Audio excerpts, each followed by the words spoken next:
Umoja wa Mataifa wa Afrika wanafanya lugha ya Kiswahili kuwa lugha kamilifu wa Afrika kwa mwaka 2004. Swahili, meaning coastal language, spoken by as many as 100 million people, mostly in East and Central Africa, but foreign to these Tembisa pupils. It will soon be added to their curriculum as an optional subject. Are they really interested though? Yes, I'm interested in the language because in the near future it might provide job opportunities like being a translator or a teacher. We should explore Africa before we go to other continents. So Swahili being brought in schools is a very great privilege. It's hard to understand. They've repeated that audio, but I can't remember a single word. I wouldn't choose to speak a language like that because I think it's complicated. Parents seem keen on multilingualism.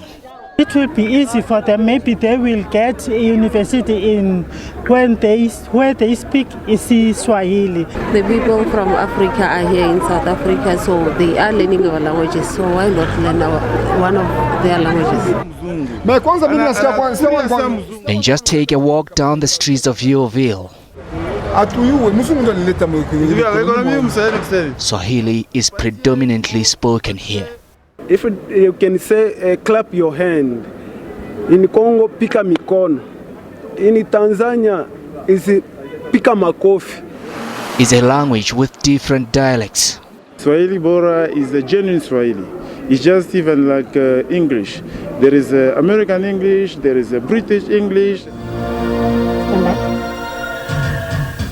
Chenye mwanzo daima hakikosi kuwa na mwisho. A more formal version can be heard on the SABC's Kiswahili radio station.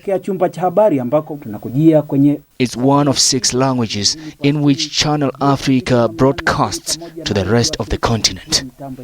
This is an extremely exciting move for us because it at least signifies the government's intention to become more fully integrated with the continent. We know our history and the fact that that hasn't always been the case. Swahili will be introduced as a second additional language at 90 pilot schools later this year. What happened was that we have about 15 or 16 languages that are foreign. German, Urdu, all these languages, Portuguese and all of these languages. And then the last one was Mandarin. So what happens is that these countries where these languages come from, they approach us to ask if their languages can be offered in our schools. But they fund and make resources available for such. And when we looked at the list, we realized that we didn't have any language from Africa. And we looked at the most common language on the continent, and we found that Kiswahili is the one. I think it's the second most spoken language on the continent, and it cuts across many countries, especially in Sub-Sahara. So we decided that we needed to research and introduce it in our schools as a second additional language. We have partnered with Zambia and Tanzania, who are helping us because they already use the language themselves. Teacher Union SATU is also on board. We do welcome the introduction of Swahili because we believe that it is going to promote unity and will promote intercontinental trade and exchanges within the continent. But some feel it's premature.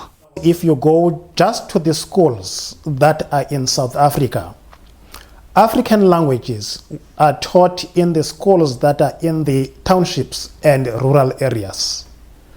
You go to the schools that are called the former Model Cs. There is no African language there. If there is a talk of an African language, it will be at a very, very low level and standard. Now, if those schools are going to introduce a language from another country, while they have not done anything about the local languages, then that is going to be a challenge.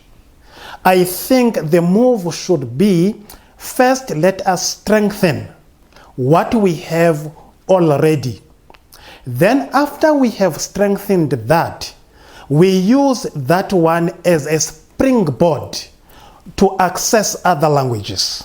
But there appears to be an appetite for Swahili, and it's not too much of tongue twister. Kwa niaba ya SABC, mimi Mareketla Mutlabe, hapa Johannesburg.